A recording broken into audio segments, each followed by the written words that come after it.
Hi, I am Anna. I am telling you, when you are holding your stool in for an extended period of time, can have several effects on your body.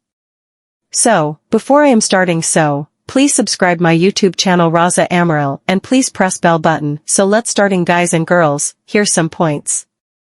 1. Constipation. One of the most common consequences of holding in your stool for too long is constipation. When you delay or suppress the urge to have a bowel movement, the stool can become hard and dry, making it difficult to pass. 2. Abdominal discomfort. Holding in your stool can cause abdominal pain, bloating, and discomfort. This is because the stool continues to accumulate in the colon, stretching the walls and causing discomfort. 3. Hemorrhoids. Chronic constipation from holding in your stool can contribute to the development of hemorrhoids. Straining during bowel movements can put pressure on the veins in the rectal area, leading to swollen and painful hemorrhoids.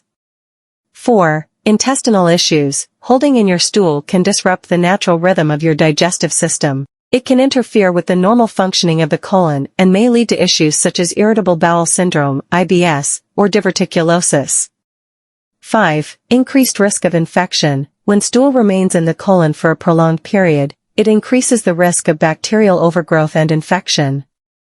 This can lead to conditions like diverticulitis or urinary tract infections. It is generally recommended to listen to your body's natural cues and not hold in your stool for too long. If you frequently experience difficulties with bowel movements or have concerns about your digestive health, it is advisable to consult a healthcare professional doctor. Thanks for you are watching my channel. Please subscribe my channel Raza Amaral. Take care yourself and also care yours nearest to your surrounding people. Thanks. Once more again, please subscribe my channel Raza Amaral. Thanks. Bye. See you again. Love you all.